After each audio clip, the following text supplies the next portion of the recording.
વડોદરાના કેટલાક યુવાનોએ શ્રદ્ધાંજલિનો કાર્યક્રમ યોજ્યો હતો. મને વક્તા તરીકે આમંત્રણ આપ્યું હતું. હું સાંજે લગભગ 6 વાગે વડોદરા પહોંચી ગયો. કાર્યક્રમની શરૂઆત 8 વાગે થવાની હતી. એટલે એ 4-5 મિત્રોએ મને કહ્યું કે સાહેબ, આપણી પાસે અડધો પોણો કલાકનો ફાજલ સમય છે.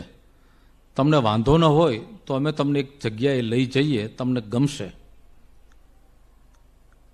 હું તો એમના આશરે હતો. જ્યાં જઉં છું ત્યાં પછી આયોજકો જ્યાં લઈ જાય ત્યાં મારે જવાનું હોય. અમે 5-6 જણા ગાડીમાં ગયા. વડોદરાના જ શહેરના જ મધ્ય ભાગમાં એક ખુલ્લું ચોરસ મેદાન હતું અને વચ્ચે 5-7 જૂની ખખડધજ ઓરડીઓની હારમાળા હતી. ચારે બાજુ ખુલ્લું મેદાન, પ્રાંગણમાં રેતી. આથમતો સૂરજ હતો. અમે ગયા. મેં તો આ કયું સ્થાન છે? બધી ઓરડીઓ બંધ હતી અને એમના હાલચાલ કહી આપતા હતા કે આ લગભગ 101 વર્ષ જૂની હશે. વાંસના ખપાટિયાવાળા બારી બારણા ને એવું બધું. એમણે મને માહિતી આપી કે સાહેબ, આજથી દાયકાઓ પહેલા અંગ્રેજ પોલીસ ઓફિસરની હત્યા કરીને જ્યારે ભગતસિંહ અંડરગ્રાઉન્ડ થયા હતા થોડા સમય માટે, ત્યારે 4 મહિના અહીંયા રોકાયા હતા. રોમાંચ થઈ ગયો મને. ઉત્તેજના થઈ ગઈ કે અરે વાહ, હું એ ધરતી પર ઊભો છું જ્યાં ક્યારેક શહીદ ભગતસિંહના પગલાં પીડા છે. ત્યારે મહર્ષિ અરવિંદ, જ્યારે મહર્ષિ નહોતા બેન, અરવિંદ ઘોષ હતા અને MS યુનિવર્સિટીમાં ભણાવતા હતા.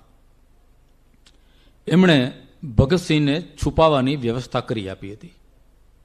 આખો દિવસ ભગતસિંહ એ ઓરડીમાં સંતાઈને રહેતા અને રાત્રે સૂરજ ડૂબેને અંધારું થાય પછી પગ છૂટો કરવા માટે અડધો કલાક બહાર આવતા. બાજુમાં એક પ્રેસ હતું.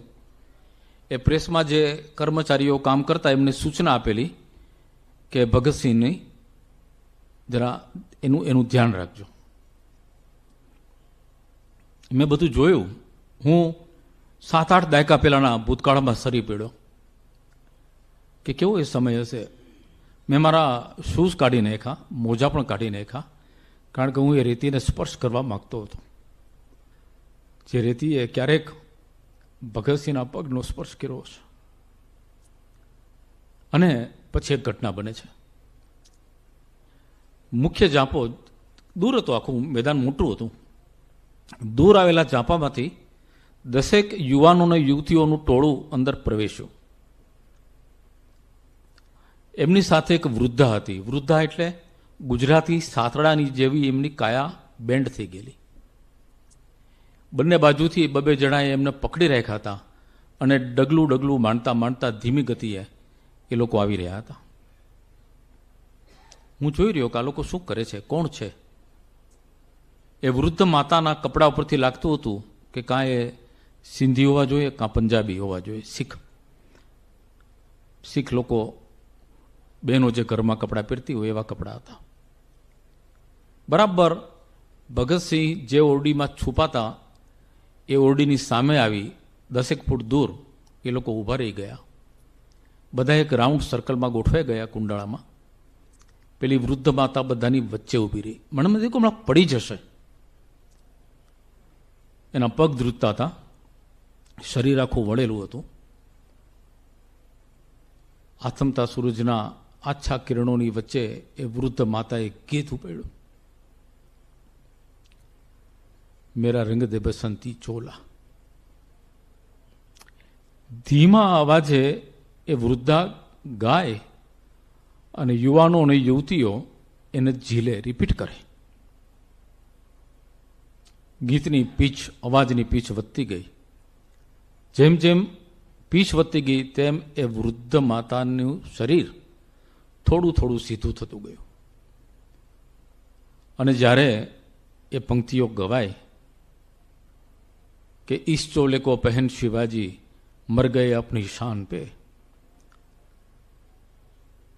ત્યારે એ વૃદ્ધાનું શરીર સાવ સાગના સોટા જેવું સીધું થઈ ગયું હતું અને आज उसी को पहन के निकला हम मस्तों का टोला, तेरा रंग दे बसंती ચોલા. આ જ્યારે ગાયું એણે ત્યારે મેં જોયું કે થોડી મિનિટ્સ પહેલા જે વૃદ્ધાના પગ ધરતી ઉપર ધ્રુજતા હતા એ અત્યારે લગભગ અડધો વેત ઉપર ઉઠતા હતા અને નૃત્ય કરતા હતા. મને ગીતકાર પ્રદીપજીનું ગીત યાદ આવી ગયું કે ए मेरे वतन के लोगों जरा आंख में भर लो पानी, जो शहीद हुए उनकी जरा याद करो कुर्बानी. ત્યારે મને સમજાયું કે આ દેશના નેતાઓ કે કેટલાક વિચારકો કે અમુક ચોક્કસ વિચારધારા ધરાવતા ચિંતકો આપણા ક્રાંતિવીરોને, આપણા મહાપુરુષોને ભૂલી ગયા હશે, પણ આ દેશની આમ જનતા આજે પણ ભૂલી નથી. આ રાષ્ટ્રવાદ છે. ગીત પૂરું થયું પછી મેં એક કુંડાળાની વચ્ચે જઈને માતાને પ્રણામ કર્યા અને પૂછ્યું કે આપ પહેલી વાર આવો છો? તો એમણે મને જે જવાબ આપ્યો કે નહીં બેટા, मैं हर साल आती हूँ, मैं पंजाब में पैदा हुई थी, मेरी शादी इस शहर में हुई है, मैं बरसों से यहाँ रहती हूँ, हर साल इस दिन पर मैं यहाँ आती हूँ और भगत सिंह को श्रद्धांजलि देती हूँ. મેં તું ભગતસિંહ સાથે તમારું કોઈ અનુસંધાન, એ તમારા રિલેટિવ હતા? તો કે ના બેટા, ભગતસિંહ આખા ભારતના રિલેટિવ હતા.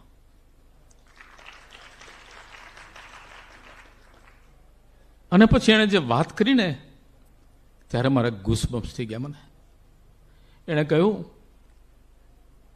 मैं 3-4 साल की थी, छोटी बच्ची, मेरे चाचा के साथ एक गार्डन में गई थी लाहौर में,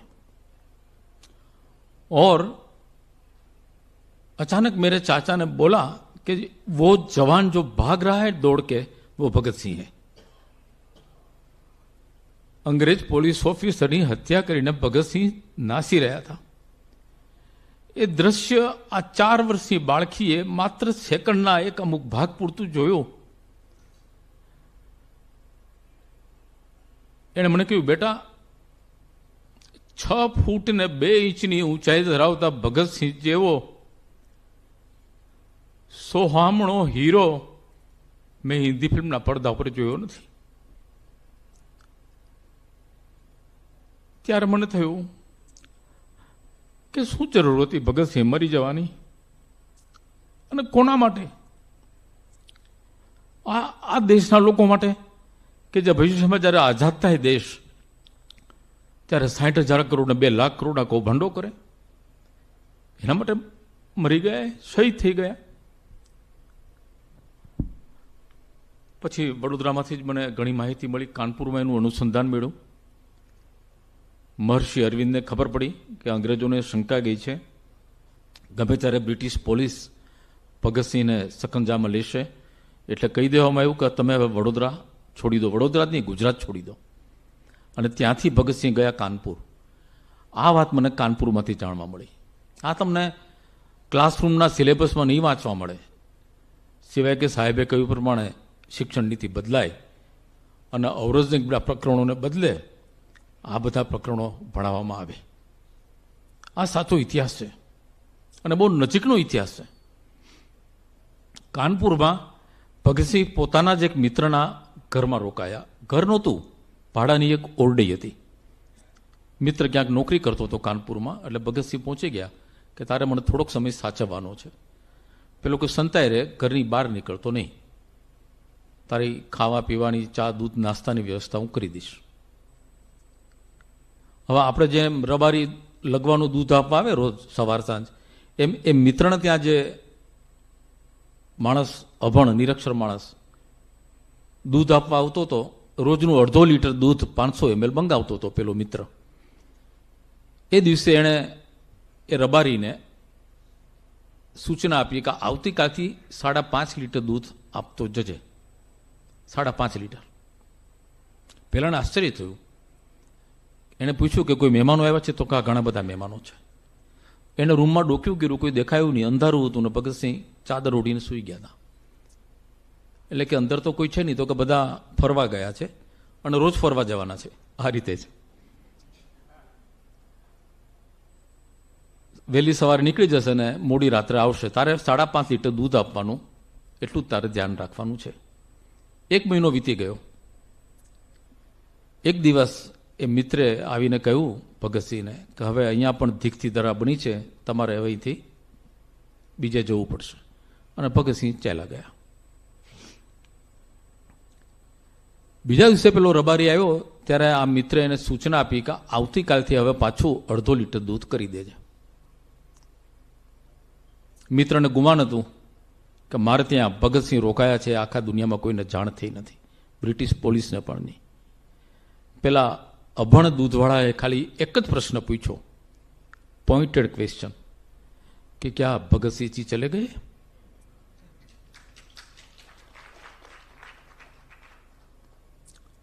આ સાંભળીને જેમ મને રૂમાડે ઉભા થઈ ગયા હતા ને એવા પેલા મિત્રના થઈ ગયા હશે.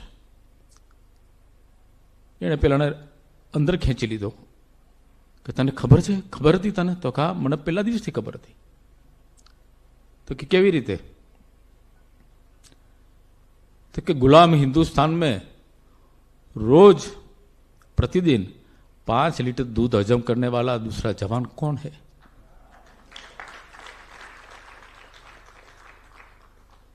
आ राष्ट्रवाद है. आ कोई जवाहरलाल नेहरू यूनिवर्सिटी में भणेलो कोई ग्रेज्युएट नहोतो. आ अभण माणस हतो, अभण भारतीय नागरिक जेना लोहीमां एक एक बूंदमां राष्ट्रभक्ति वहेती हती. भगतसिंह जे गाममां जन्म्या ए गामनुं नाम हतुं लायलपुर, ज्यां गुरु गोविंदसिंह पण जन्म्या हता અને જ્યાં લાલા લજપતરાય પણ જન્મ્યા હતા. એ ધરતી જ કંઈક અલગ હતી જ્યાં માત્ર સિંહો જ પાકે. એ લાયલપુર અત્યારે નામ બદલાઈ ગયું છે, પાકિસ્તાનમાં ફૈસલાબાદ કહેવાય છે. એ લાયલપુરમાં જન્મેલા ભગતસિંહ લાહોરની સેન્ટ્રલ જેલમાં એમને ફાંસીએ ચડાવી દેવામાં આવ્યા. એ સેન્ટ્રલ જેલ જ્યાં હતી એ તો મોટું રાષ્ટ્રીય સ્મારક ગણાવવું જોઈએ, કારણ કે અખંડ હિન્દુસ્તાન હતું. ભગતસિંહ માત્ર આજના ભારત માટે શહીદ નહોતા થયા, ભારત પાકિસ્તાન બંને માટે શહીદ થયા હતા. એની એ લોકોએ શું વલે કરી ભગતસિંહના એ સ્થાનની. એ સેન્ટ્રલ જેલ આઝાદી પછી પાકિસ્તાનની સરકારે પડાવી નાખી, ત્યાં 4 રસ્તા પાડી દીધા, ત્યાં સર્કલ બનાવ્યું અને ચોકનું નામ આપ્યું શાદમાન ચોક. આજે હસન નિસાર જેવા કેટલાક પત્રકારો અને ત્યાંના સાચા ચિંતકો એક એક એસોસિએશન બનાવીને આંદોલન ચલાવી રહ્યા છે વર્ષોથી કે આ ચોકનું નામ શહીદ ભગતસિંહ ચોક હોવું જોઈએ. કોઈ માનતું નથી. અને આ છેલ્લે હમણાં જે 23મી માર્ચ ગઈ ત્યારે પાકિસ્તાની સરકારે જાહેર કર્યું કે ભગતસિંહના નામ સાથે આ જગ્યાનું નામ નહીં જોડવામાં આવે, કારણ કે ભગતસિંહ એ કોઈ શહીદ નહોતા, એ કોઈ ક્રાંતિકારી નહોતા, એ આતંકવાદી હતા. આટલું મોટું અપમાન આ પાકિસ્તાનનો ઇતિહાસ. અને ભારત જે નાલંદા વિદ્યાપીઠને બખ્તિયાર ખિલજીએ સળગાવી નષ્ટ કરી, વિશ્વનું સૌથી સમૃદ્ધ પુસ્તકાલય સળગાવ્યું, જેની રાખ 2 મહિના સુધી ઉડતી રહી. કેટલા ગુરુઓને મારી નાખ્યા, કેટલા વિદ્યાર્થીઓને મારી નાખ્યા, ઇમારત ધ્વસ્ત કરી નાખી. એ બખ્તિયાર ખિલજીના નામ ઉપર આજે બખ્તિયારપુર રેલવે જંકશન છે. ત્યાં કઈ વ્યક્તિને તમે આધાર આપો છો અને ઇતિહાસમાં સ્થાન આપો છો? કદાચ હું માનું છું કે યોગી આદિત્યનાથજીએ અથવા તો નીતિશ કુમારે નામ બદલાયું સાવ તાજેતરમાં. પણ હજી દિલ્હીમાં અકબર રોડ છે, ઔરંગઝેબ રોડ હમણાં જ નામ હટાવાયું. જે ઔરંગઝેબે પોતાના 3 સગા ભાઈઓને આંખો ફોડી કતલેઆમ કરી એને માર્યા, એક ભાઈનું માથું તાસકમાં મૂકીને જેલમાં પડેલા પોતાના પિતાને મોકલ્યું ભેટ તરીકે કે આ તમારો દીકરો. એ ઔરંગઝેબના નામનું રોડ છે. ભારત કયા રોડ ઉપર જવા માગે છે? અબ્દુલ કલામના રોડ ઉપર કે ઔરંગઝેબના માર્ગ ઉપર? અને જ્યારે એ નામ બદલવામાં આવે છે ત્યારે કાગડાઓ ચારે બાજુથી કાંકા કરી ઉઠે છે. આ સમય પાકી નથી ગયો, સમય વહી ગયો છે શિક્ષણ નીતિ બદલવાનો. બહુ મોડું થયું છે, હવે જાગો.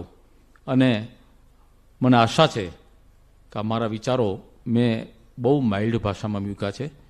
જ્યાં દેશભક્તોની સભામાં હું જઉં છું, જે મારું બાંધેલું ઓડિયન્સ હોય છે, ત્યાં મારા શબ્દો આગ બની જતા હોય છે. આજે મેં ગુલાબ જેવી ભાષામાં વાત કરી છે, પણ હું આશા રાખું છું કે શ્રોતાજનો મારી વાતને લઈ જશે, ગાંઠે બાંધીને લઈ જશે અને બનશે એટલા વધારે લોકો સુધી પહોંચાડશે. ખૂબ ખૂબ આભાર.